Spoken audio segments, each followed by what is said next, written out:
Radio Classique, l'édito politique avec Le Figaro. Bien sûr, c'est Arthur Berda qu'on retrouve ce matin encore. Arthur, bonjour. Bonjour Bernard. Vous souhaitez nous parler ce matin de la droite hors Rassemblement National, hein, on est bien d'accord. La droite qui peine donc, selon vous, à trouver le candidat idéal pour 2022. Oui, parce que nous sommes rentrés dans la dernière ligne droite du quinquennat, les 18 derniers mois, les fameux 600 jours. Et qui dit fin de mandat dit forcément élection. Or, qui dit élection dit candidature, et c'est là que ça coince à droite, parce que depuis la défaite de Nicolas Sarkozy en 2012, les Républicains ne sont pas parvenus à s'entendre ni sur la ligne ni sur l'incarnation. Il y en a qui sont libéraux, il y en a d'autres qui sont conservateurs, il y a ceux qui sont les deux à la fois, et puis il y a ceux qui mettent en avant leur fibre sociale. Bref, ça fait du monde autour de la table. Et puis, pour ne rien arranger, il y a Emmanuel Macron qui n'arrête pas de rôder autour de la droite. Il chasse sur leur terre, il débauche dans leurs troupes. Le dernier remaniement l'a encore prouvé, et ça inquiète en interne chez LR, où l'on se dit qu'il va très vite falloir désigner quelqu'un pour riposter et pour tenir la boutique avant qu'il ne soit trop tard. Mais ce quelqu'un, il m'avait semblé comprendre que ça devait être François Baroin. Oui, c'est ça, François Baroin, il avait toutes les qualités pour le poste. D'abord, c'est à la fois un chiracien et un sarkozyste, ce qui tombe plutôt bien, puisque ce sont les deux derniers hommes de droite qui l'ont emporté en France. Ensuite, c'est un ancien ministre, il est passé par Bercy, il est brièvement passé par Beauvau, donc il a l'expérience du pouvoir. Et puis, enfin, c'est un élu local, c'est le maire de Troyes, c'est le président de l'association des maires de France, et donc il peut incarner la voix des territoires face à un président que l'on décrit comme trop parisien, trop hors sol, trop coupé de la réalité des Français. Le problème, c'est que François Baroin, il a décidé de se donner du temps avant de prendre sa décision, et qu'en attendant, eh bien, il est très discret, trop discret même pour certains de ses amis, qui commencent sérieusement à se demander s'il est suffisamment déterminé pour y aller. Mais s'il se pose la question, ça veut dire qu'il doute pour le moins, et s'il doute, c'est plutôt mauvais signe pour Baroin, non ? Ah bah c'est d'autant plus mauvais signe pour François Baroin qu'il est loin d'être le seul sur la ligne de départ. Rien que chez LR, il y a déjà Bruno Retailleau, le patron des sénateurs, qui lorgne sur 2022, et Laurent Wauquiez, le président de la région Auvergne-Rhône-Alpes, qui y réfléchit lui aussi. Et puis après, il y a ceux qui sont en dehors de LR, Valérie Pécresse, la présidente de la région Île-de-France, et Xavier Bertrand, son homologue des Hauts-de-France. Et si aucun candidat naturel ne se dégage parmi eux, il faudra alors en passer par une primaire pour les départager. Vous savez, la primaire, c'est ce fameux scrutin emprunté au Parti socialiste et qui avait permis de désigner François Fillon en 2016. Aujourd'hui, cette élection, elle est loin de faire consensus à droite. Il y en a qui la réclament, il y en a d'autres qui ne veulent plus en entendre parler. Mais le fait est en tout cas que la primaire, elle est inscrite dans les statuts de LR. Et vous savez, à droite, les statuts, ça compte, et on n'aime pas beaucoup les déboulonner. Merci beaucoup, Arthur Berda du Figaro. Il reviendra demain avant de partir en vacances. Tout à fait. Demain, à sans demain. faute. Merci beaucoup. Il est 8h, presque 14 sur Radio Classique. Voici l'invité politique de la matinale. Radio Classique, l'invité de Bernard Poirette. Et cet invité, c'est Laurent Pietraszewski, le secrétaire d'État en charge des retraites et de la santé au travail. Monsieur Pietraszewski, bonjour. Bonjour Bernard Poirette. D'abord, une question. Nous, on n'y était pas, mais vous, le dernier Conseil des ministres, il s'est bien passé ? Oh, bien sûr que c'est bien. Non, parce passé. qu'il aurait pu être soit tendu, soit crispé vu le contexte, parce que vous n'avez pas la tâche facile, vous tous du gouvernement, soit totalement détendu, parce que bon, on a quand même 3 semaines de break. Oui, c'était un conseil des ministres de travail, comme tous les conseils des ministres. Mais vous savez, d'abord nous allons être sur le pont, nombreux, pendant le mois d'août, et c'est normal, y compris pour être attentif à la situation sanitaire et à son évolution. Ça sera vrai d'ailleurs aussi dans le monde de la santé au travail.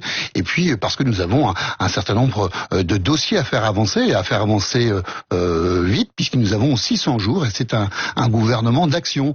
Et donc ce gouvernement d'action est au travail depuis plus de 3 semaines, et les secrétaires d'État qui sont venus le rejoindre cette semaine aussi. Alors bon, vous allez certes travailler au moins dans votre coin, peut-être avec vos conseillers, monsieur Pietraszewski, sur votre domaine de référence qui est la réforme des retraites, mais vos interlocuteurs du monde des syndicats, par exemple, eux, ils sont en vacances. A priori, vous les reverrez plus tard.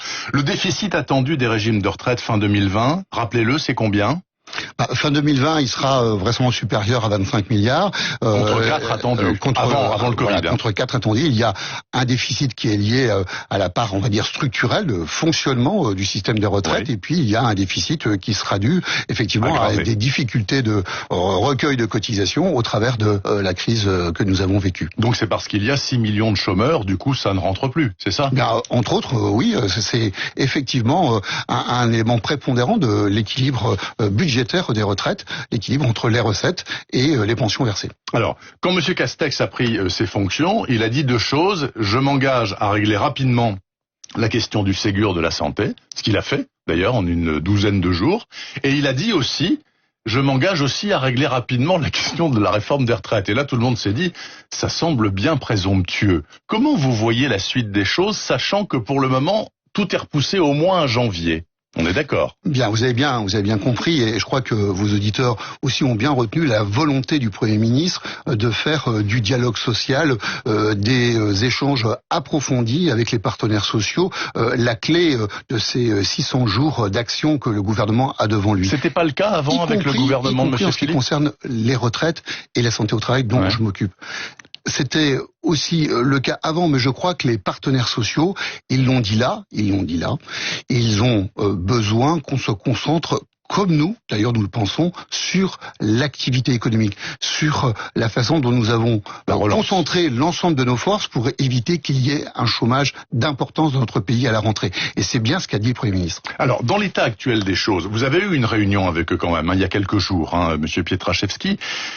Qu'est-ce qui reste de cette réforme des retraites? Tout, finalement, puisqu'elle n'a pas eu le temps d'être mise en application, il y a eu des manifs pas possibles, etc. Donc les grands principes, la retraite à points, l'âge légal de départ 62, l'âge pivot à 64, ça ne concerne que ceux nés après 63, tout ça c'est toujours valable. Mais tout ce qui est valable, c'est le véritable besoin d'équité et de justice sociale au travers de la retraite que les Français ont exprimé et continuent à exprimer.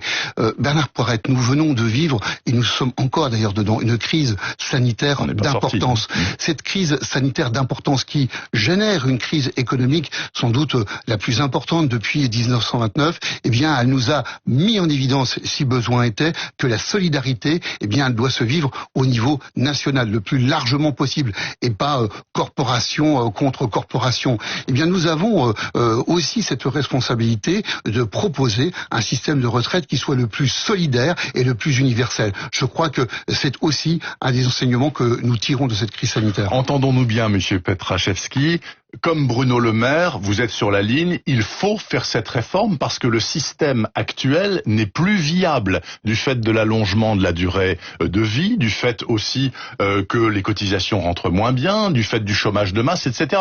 Il faut la faire.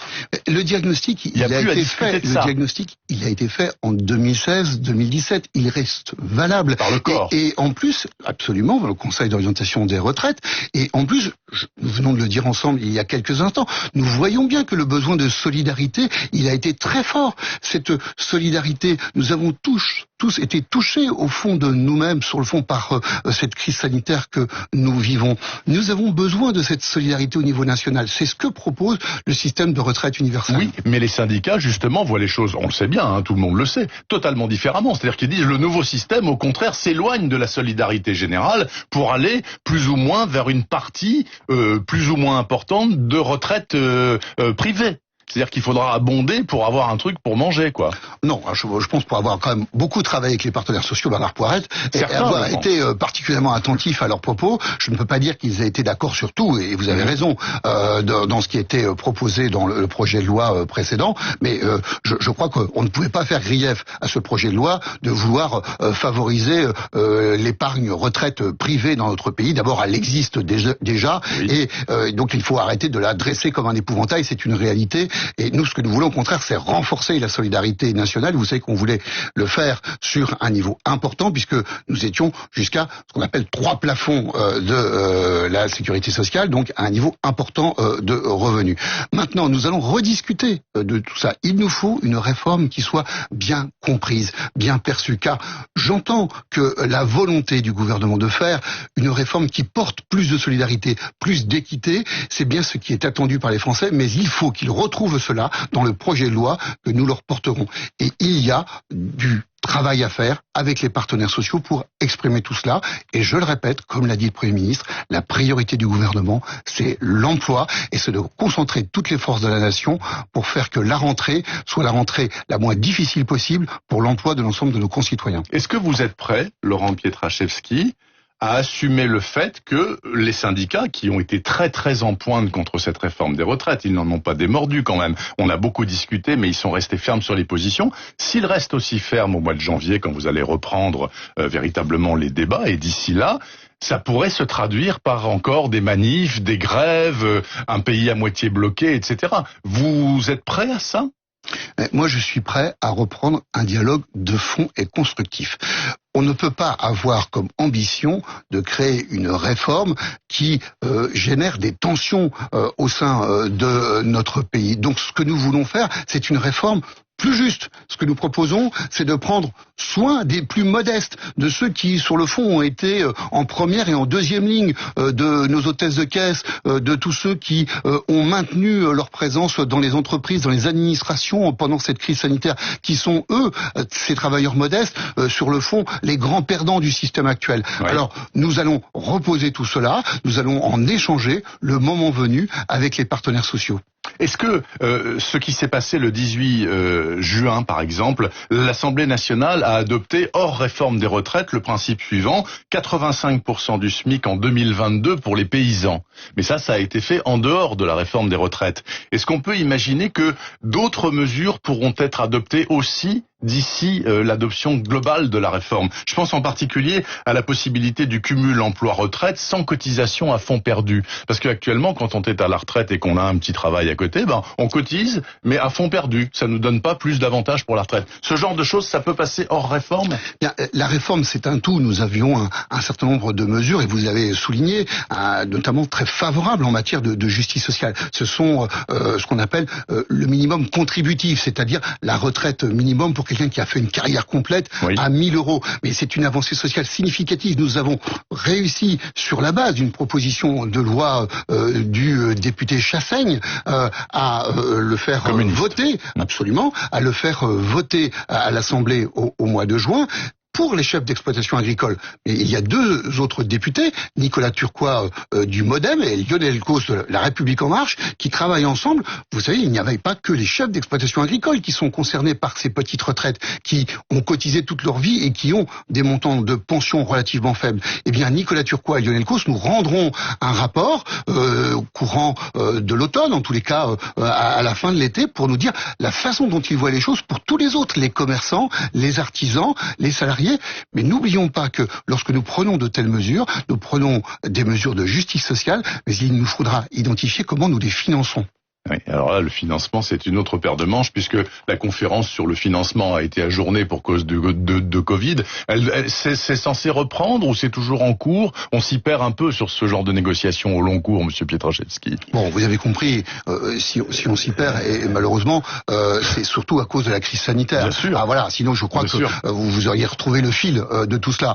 Et je crois que la crise sanitaire justifiait que l'on suspende l'ensemble des débats sur les retraites, et c'est des décisions qui ont été prises par le président de la République. Je vous ai dit tout à l'heure que nous nous étions concentrés à la rentrée sur l'emploi, mais que ce sujet d'une retraite plus juste, plus solidaire, reviendrait et ferait l'objet d'échanges approfondis avec les partenaires sociaux le moment venu.